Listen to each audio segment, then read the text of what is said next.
Retreat series, Dhamma talk number 49.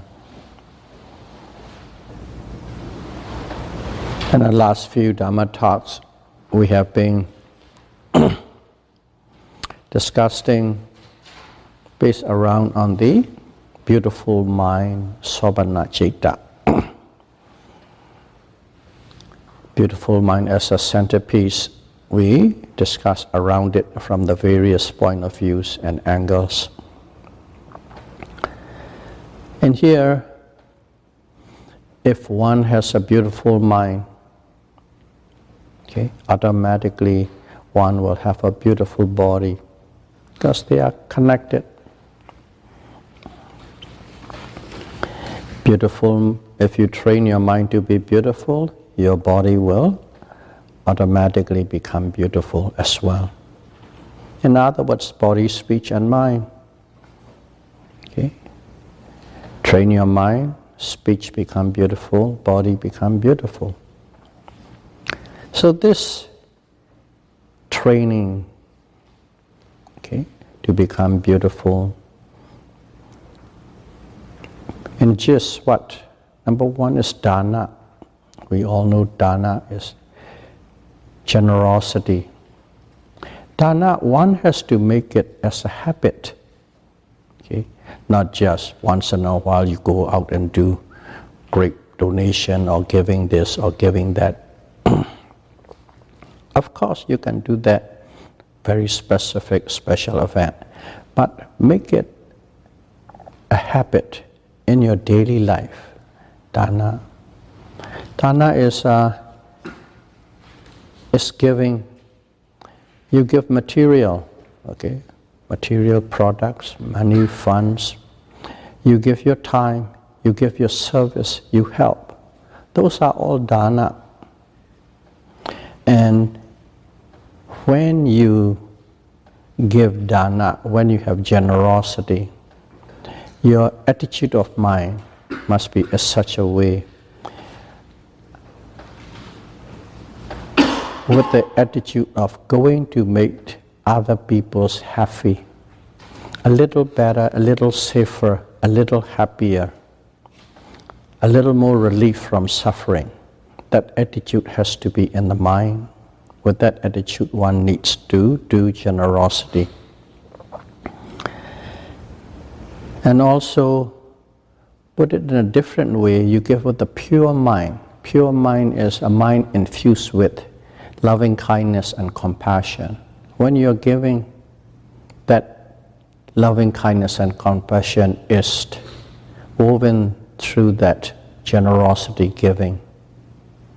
And above all, whatever you do, whatever you give, do not have any expectation in return. Only then it becomes a very pure dana or generosity. You can do that dana every day. Whenever you see somebody, whenever you come across a situation, you can make that person's life a little less stress, a little more happiness. And all these actions are dana. So that is one of the practice to become beautiful. Actually in a training ground, and you're doing it. The other one is, we all know sila. Sila, morality. Basic, the 5 precepts. You may go 8, 9, 10, and so on and so forth. Sila is basically, in a stricter sense, is refraining from doing hurt and harm to other people, in a stricter sense. Again, to this sila is, you have to make it becomes a habit in you. Not killing, not hurting, not harming, it's become a habit in you. And so on, all the precepts. You refrain from doing hurt and harm to others. But to open up the path of sila, If you only practicing sila strict, it is not that smooth, it is dry. Okay. Not smooth, not dry, not flowy if it is only sila. If you really want to open up the highway of sila smooth, not bumpy and not dry, you must infuse with dana, helping, service, giving, sharing. When you put those two together, then sila become very easy, very smooth and flowy. Otherwise it is quite dry. Simply refrain, restraint, refrain, restraint. So if you don't do dana, generosity, act of generosity, your sila will be not that smooth, not that flowy and pretty dry. If you do these two, dana and sila, automatically we all know you have taken care of the nature of speech and deed. Okay, all your deeds will become beautiful, all your speech will become beautiful. That is straight directly out into a habit daily life. And of course, thirdly, you must have a constant awareness and attention, constant awareness and attention at all things that is happening around you, all things that are arising around you and in you, both in and out, internal and external. You must be quite acutely aware and attentive. Of course, again, one word is mindful. But as soon as you say mindful, it becomes so technical. So let's put it this way. Be very acutely aware and attentive of all things happening in you and around you. In other words, your observation is constant. Observation is constant.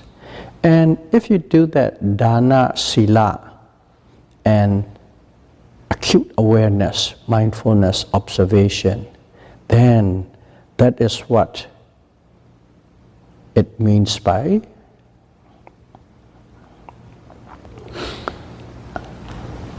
atta samapaniti. You are training your mind to be beautiful. When your mind becomes beautiful, automatically your body becomes beautiful, which means your deeds, your manners, your aura become beautiful. And that is atta samapaniti, or self-practice, or you can call it self-cultivation, or you can call it self-programming. Whichever words that really effective to you, use that. Training, practice, cultivation, programming. That's how one can beautify your mind and the body. Atta samapaditi. So in here, of course, in general is self-cultivation. Whenever you do this self-cultivation, what do we need? What do we really need is, that is, we call it a wheel. Let's call it a wheel. A wheel that is always rolling, moving. Okay? A wheel that is always moving, rolling, going, going, going. This wheel have a, let's say it have a 3 or 4 spokes that is supporting that wheel. The 4 spoke that is supporting the wheel. And with that wheel with the 4 spokes has to keep on rolling. Okay? Only then your atta samapaniti, self-cultivation, become powerful, strong, and continuous. So we all know what this 4 spokes or 4 accomplishment. 4 spokes or 4 accomplishment. That is supporting that wheel which is going on and on. And out of these 4 accomplishments, there are 2 accomplishments. 2 accomplishments is, the first one is what? A suitable place. Good. Need to have a suitable place. Once you have a suitable place, you can do all things. Okay. If you are in the right place, in a suitable place, you can develop your education very easily. You must have a right place to develop your education quite well. And also you can develop and expand, make prosperous the wealth. You can accumulate wealth if you are in the right place. And also you can accumulate kusala, okay, wholesomeness. You can accumulate kusala, wholesomeness, if you are in the right place. You can develop education, you can develop wealth, you can develop kusala, okay? Good deeds, wholesomeness. But you have to be at the right place, appropriate place, proper place. Among those 3, of course, we all do. We grow up, we educate, we work, we accumulate wealth, family support. Among these 3, the most important thing is the kusala. Okay? Developing, accumulating, acquiring kusala. Wholesome deeds, wholesome nature, wholesome attitude. That is the most important thing among the 3. And this kusala is not a standalone you have to go around and do. While you are accumulating education, you can do that kusala with it together. While you are accumulating wealth, you can do that kusala with it together. It's not separately developing. But know that developing, accomplishing, acquiring kusala is the most important among the 3.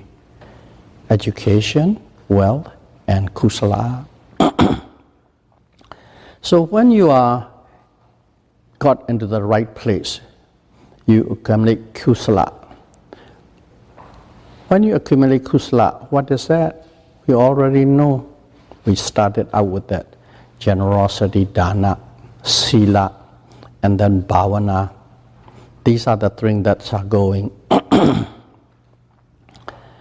So those actions that you'll be doing, okay?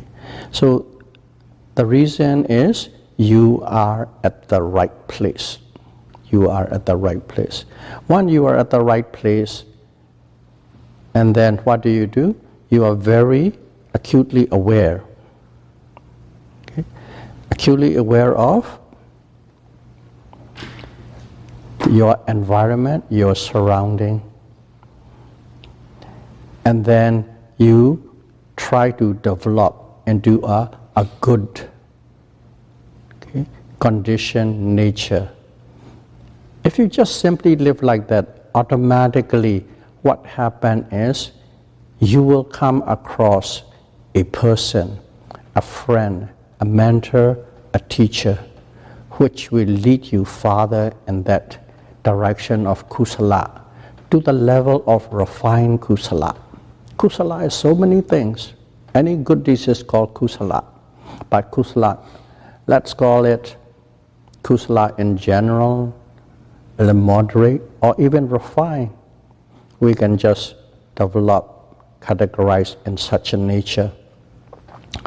But when you're in the right place and when you start living properly, like a human being to the best you can, a model citizen or outstanding citizen, automatically you will come across a mentor, a teacher, a good friend, or kalyana mita. That is what will go. And if that's the case, this 4 wheel will keep on going, 4 spokes of the wheel will keep on going. But one thing was, at this moment you have these two. The first one, suitable place, and second one is a good friend. The first one is one spoke of the wheel, the second one is a second spoke of the wheel. And these two are connected. If you have one, and if you maintain that environment with kusala, the second one will be automatically connected. You got the right place, you see this right person to associate with, to develop father kusala into the refined kusala. And why do you have this? It is not by accident you have that. It is because of your past deeds, past actions. Past means from the previous lives. You have done in the previous life. What it is many good deeds you have done.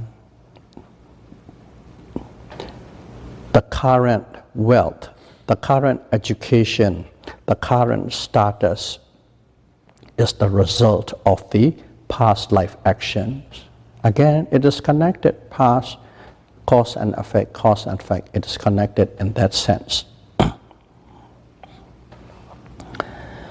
So in here, in our life, the most important thing is this self-cultivation or self-programming. Okay?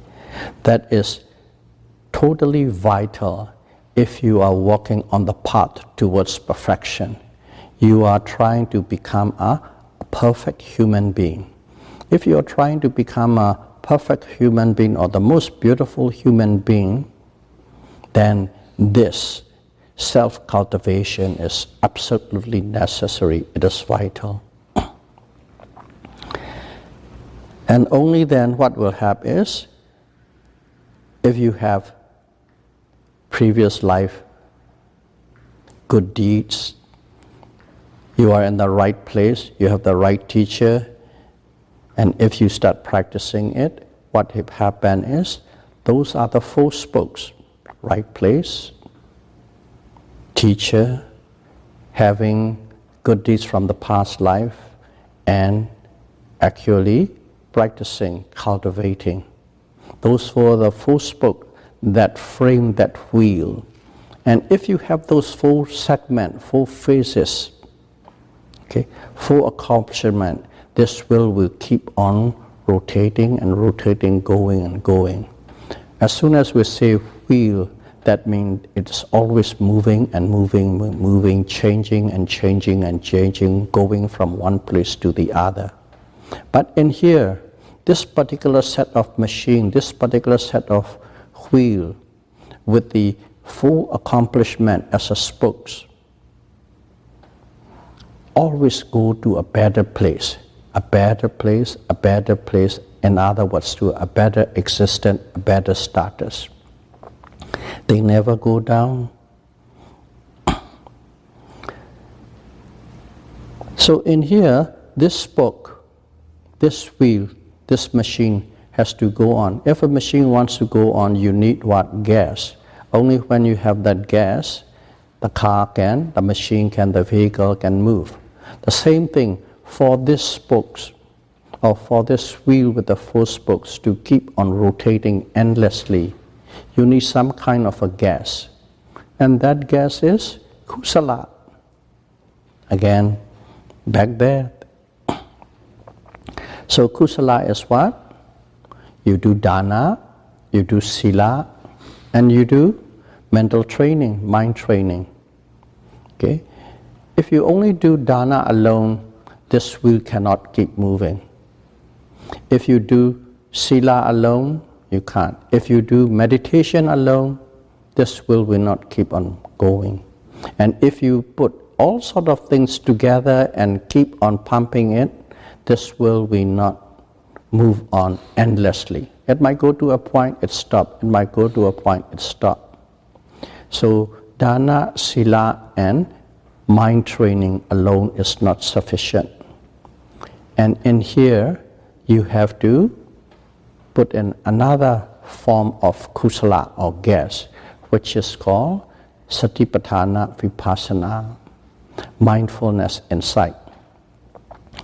If one practice this mindfulness insight along with the dana, sila, and mental training, especially mindfulness insight, up to a certain level, you have to practice up to a certain level, and then you have enough gas to keep that wheel or the machine going on and on and on, rotating non-stop. Without that, the wheel may go and stop, or go in the wrong way, or go down the hill. So those are the kusala or gas, dana and sila, and concentration. But the most important thing is satipatthana vipassana. So what it is sila, samadhi, and pinya. You have to have a morality, you have to have a mental concentration, and you have to have pinya, wisdom. Without that pinya, that wheel cannot rotate endlessly, non-stop. So in here, if you can inject that kusala, what is required for the wheel to go, you can go up to the point of santi sukha, supreme peace. That is the destination. That wheel will keep on rotating and going up to the point of santi sukha, or the end of all suffering, physical and mental suffering, or nibbana. That wheel can put you up to that point. But you have to keep on pumping that gas. And right now, look at it. We have Buddha Sasana. And we are in a place where we can practice Buddha Sasana. So in other words, we are in the right place at the right time. There are times without Sasana, that's a wrong time. The right place at the right time.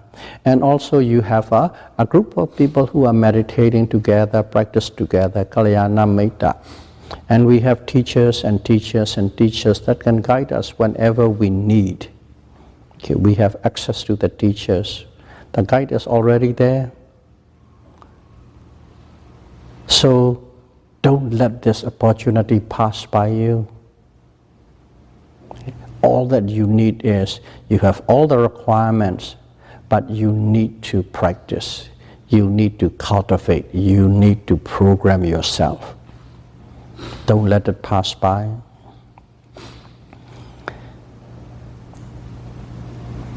So in here, this wheel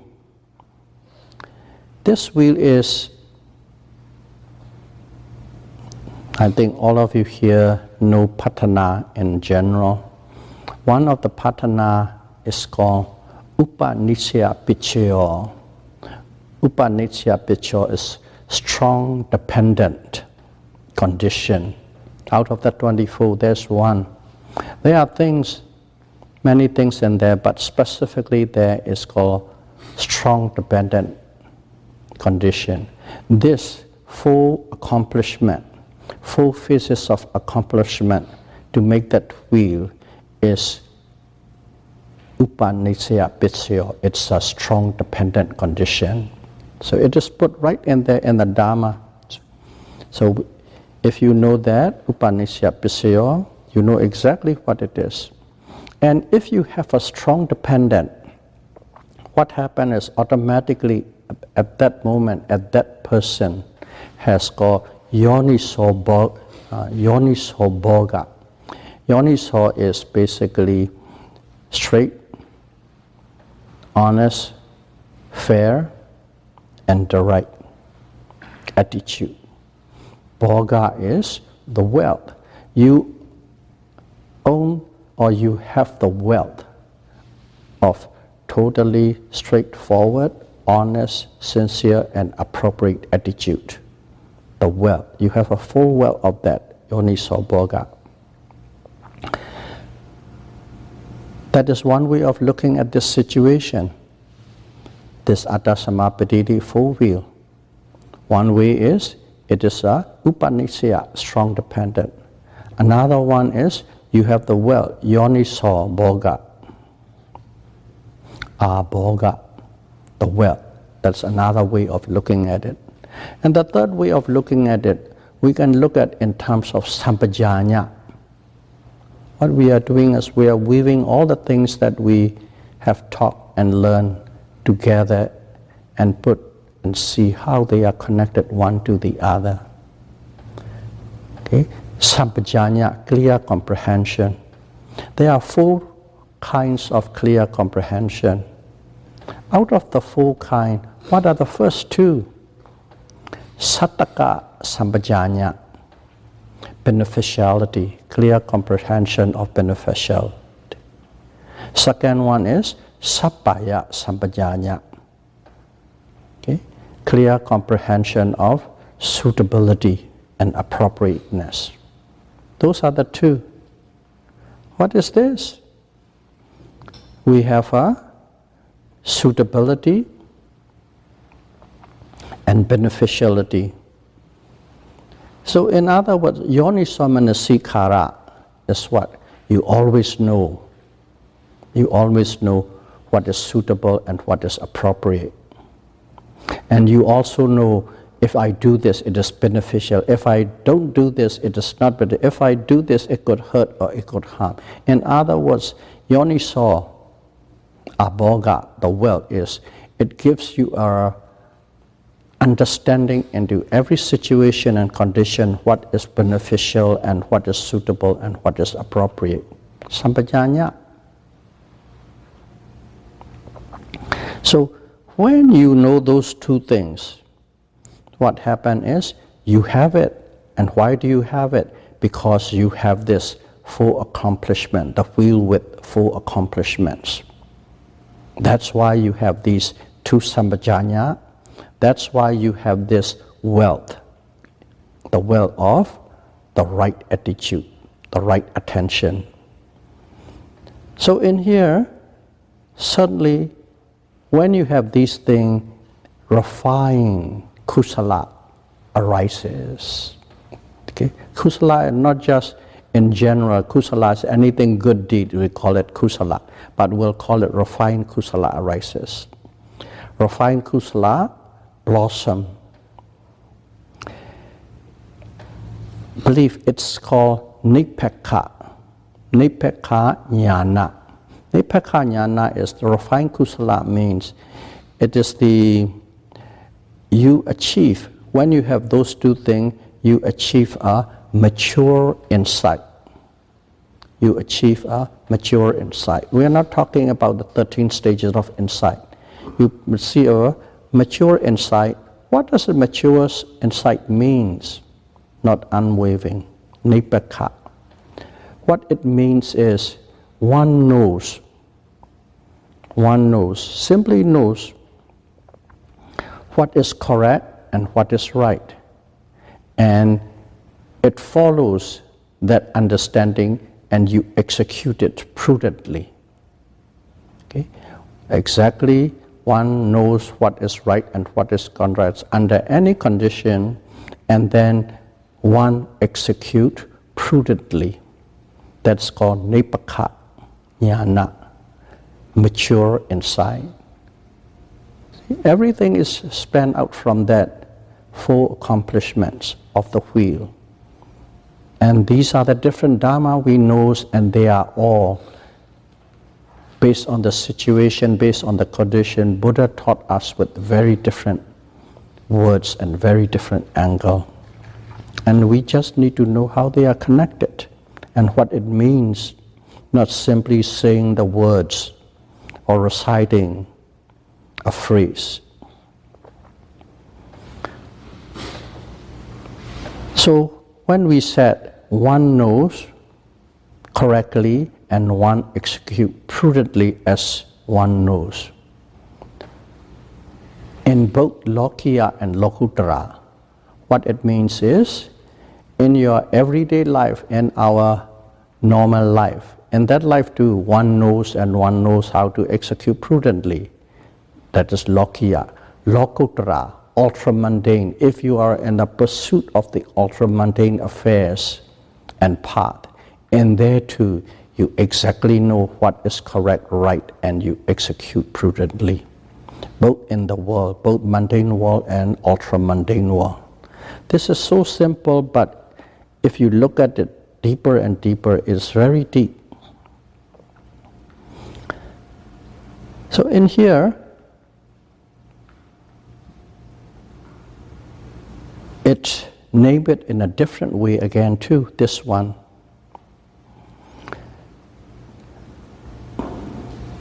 Patihariya Pinya, I think that's a Pali word, if I'm not wrong. What it is that process, that situation, translated is called pocket wisdom or traveling wisdom. That Patihariya Pinya means pocket wisdom, traveling wisdom. That wisdom, you can put it in your pocket and you can pull it out anytime you want. Traveling wisdom, wherever you go, you have it with you. Wherever you travel, you have it in your pocket, that wisdom is. In other words, you have a very easy access to it. So that under that name, this four accomplishments wheel is also known as such. You have it in your pocket wherever you go. In other words, you have access at all times.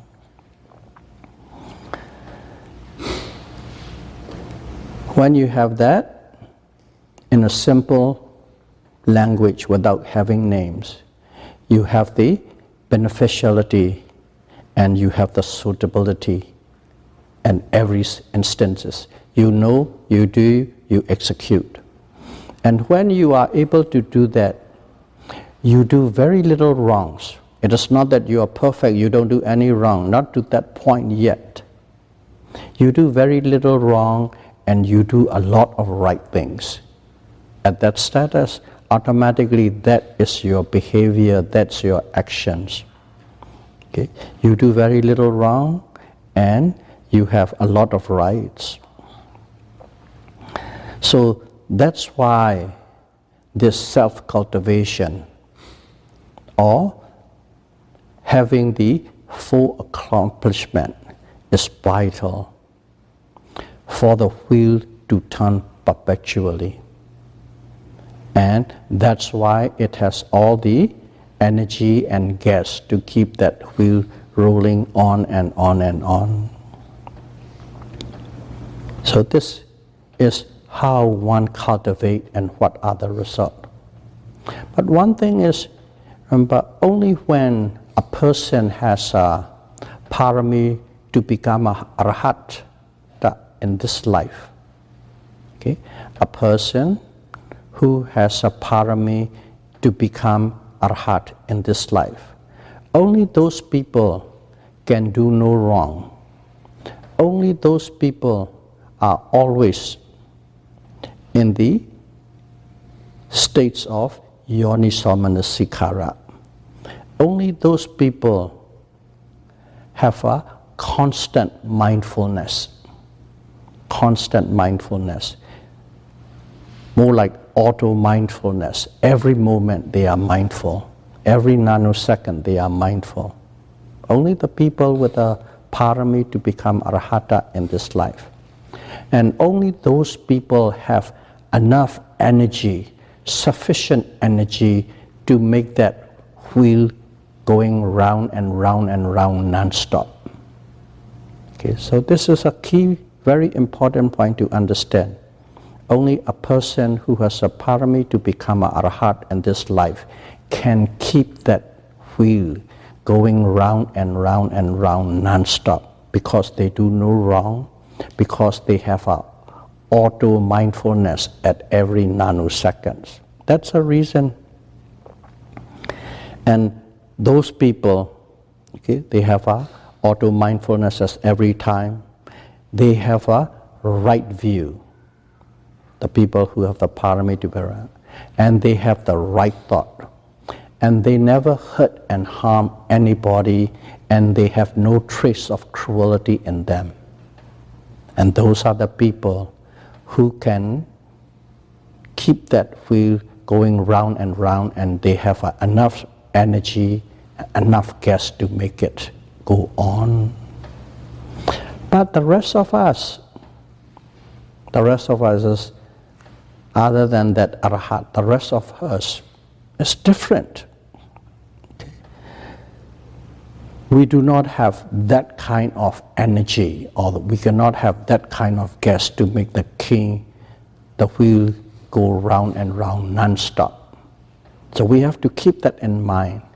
And if you keep that in mind, what happens is whatever effort, whatever exertion we are putting,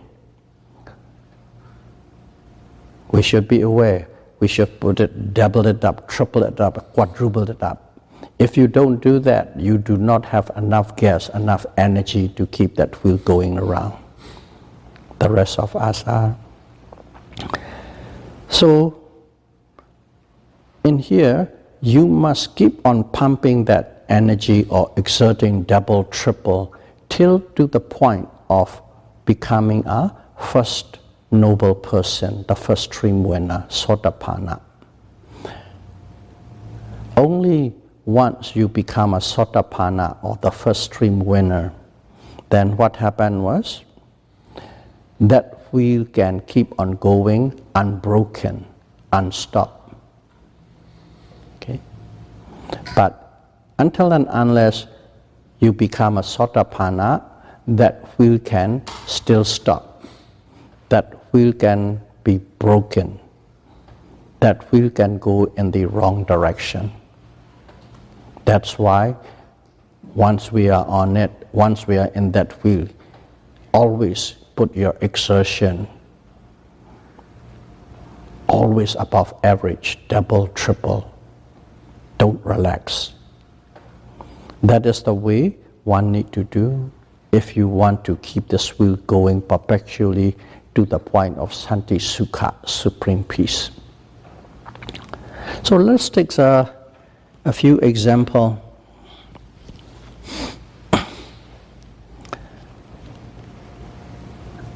I think most of us are familiar with the name Devadatta. Devadatta. It's one of the bhikkhu at the time of Buddha, Devadatta. Actually, he is the, let's say, he is the brother of his wife, cousin. Okay, I don't know what the proper name. The cousin, the brother of his wife, Devadatta, one of the prince. He ordained, he came into the Sasana because along with it, that 500, I always use the word 500, many prince, they were ordained and followed Buddha when he went to the capital.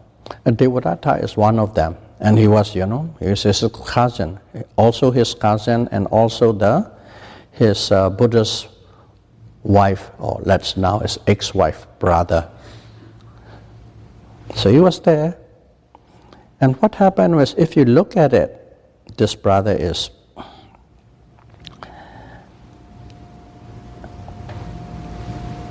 if you look at his situation, number one, he is at the right time, at the right place. There's a Buddha Sasana, brand new. He is at the right place, the right time.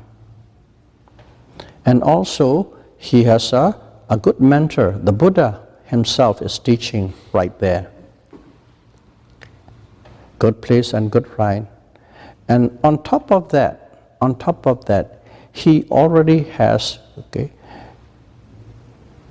exceeded, become master in jhana, and not only jhana, beyond jhana, he has abhinya, supernormal power. That much his mind is. So if you look at it, there's a suitable place, there's a teacher, there is not only that, he has a abhinya, mental concentration is perfect in there. Based on that, if you look at it, he has a previous life, kusalas, full accomplishments are right with him up to that level. That is the condition of Devadatta.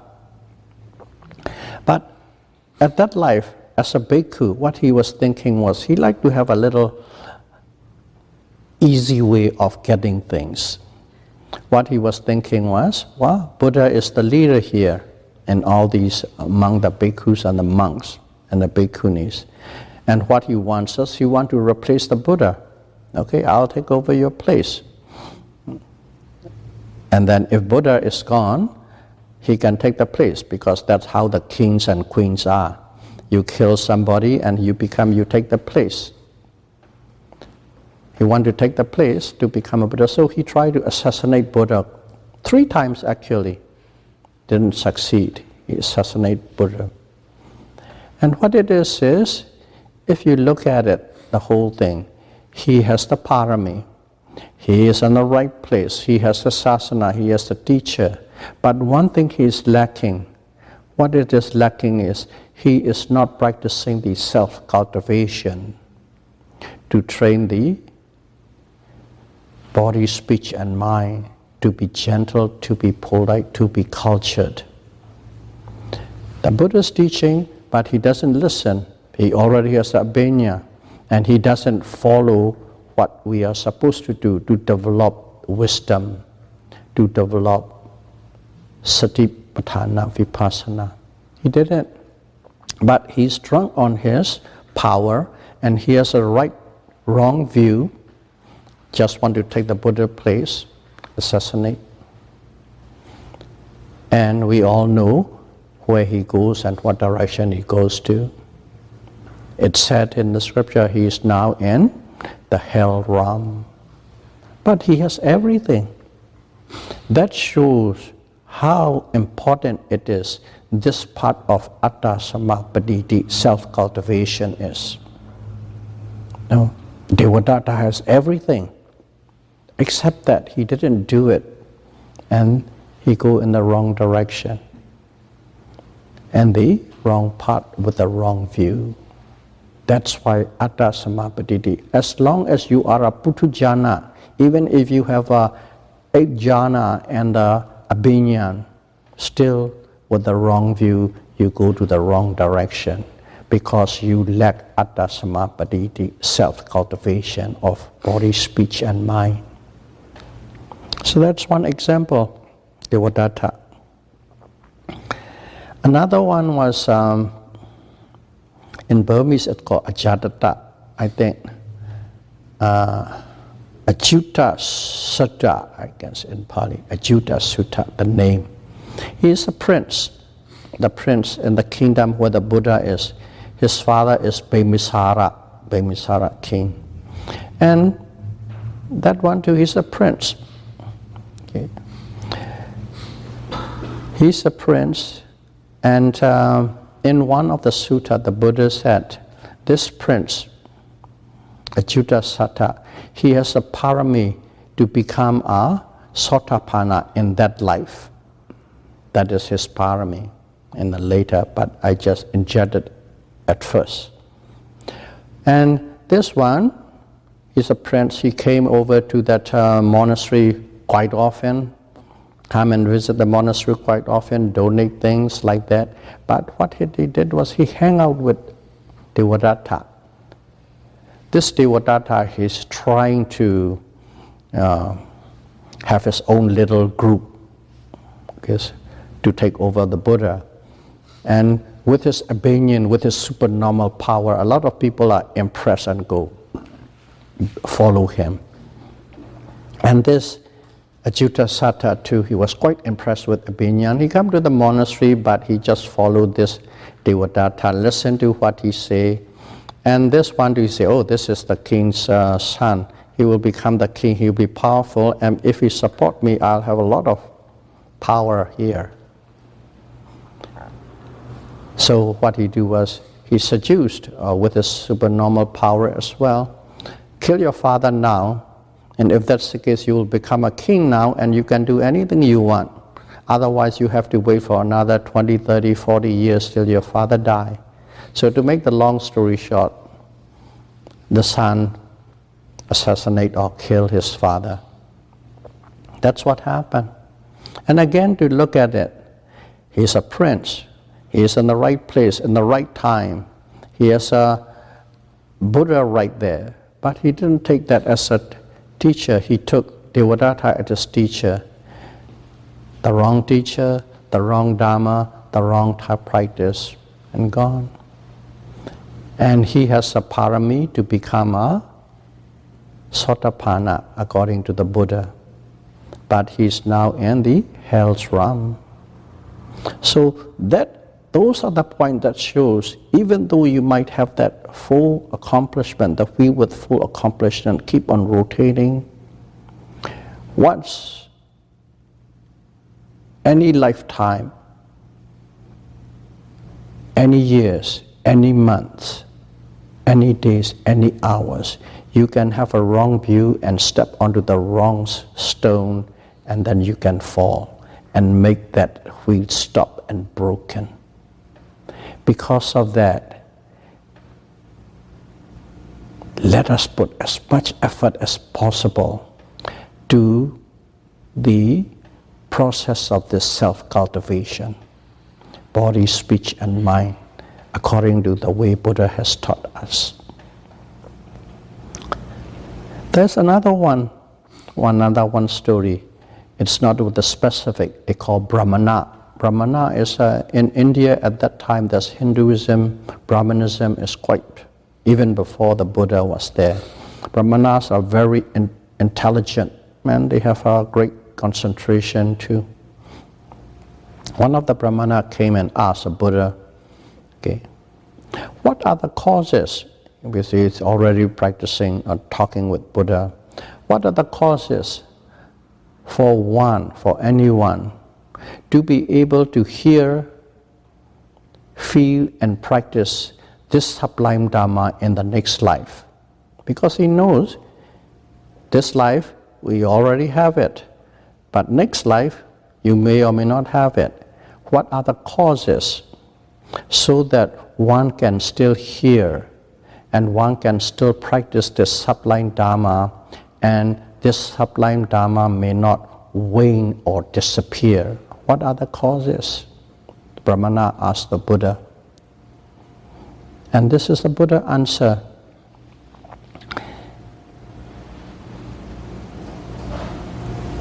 If one is not mindful, that person,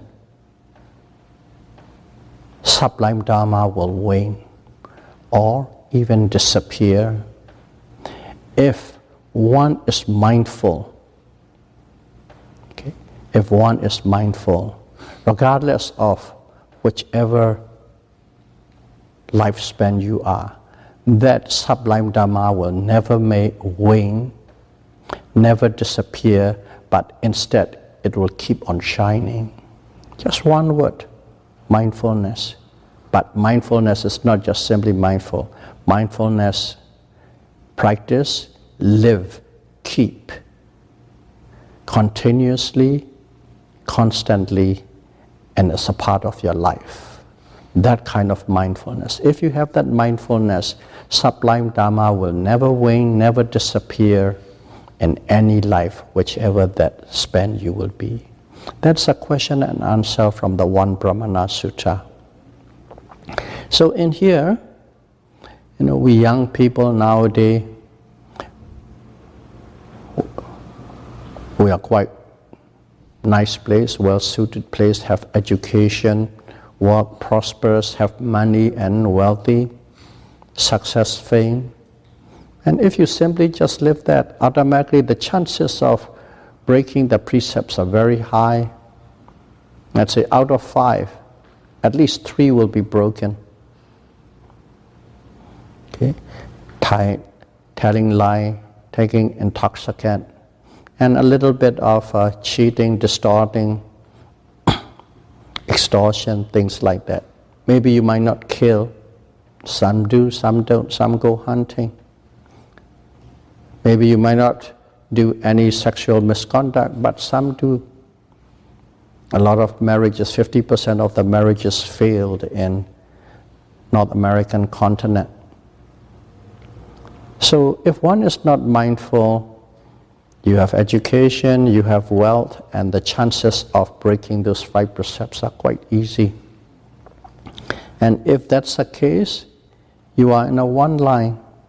But if you keep yourself straight and narrow with Satipatthana Vipassana, if you practice Satipatthana Vipassana straight and narrow, what happens?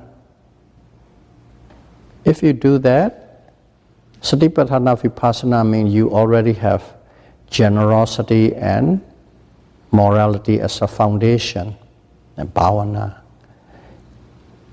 You will have a straight and narrow life which will climb on and on and on. But as soon as you say straight and narrow, it seems like you are wearing a straight jacket.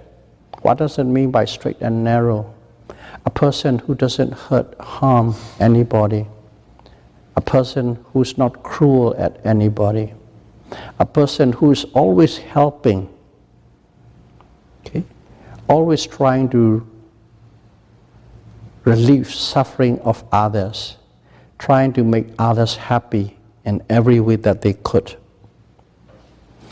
A person who has a right view. A person who has a right thought. And always trying, putting effort to be mindful, to be heedful, the best that you can. And that person is called straight and narrow.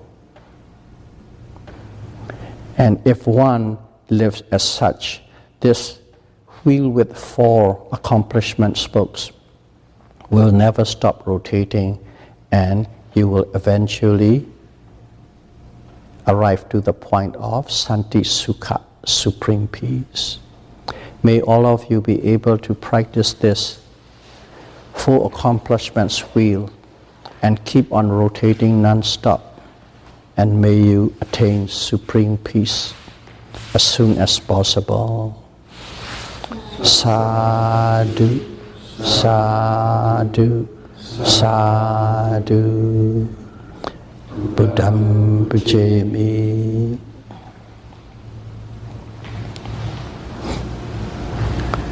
Dhammam Pujami.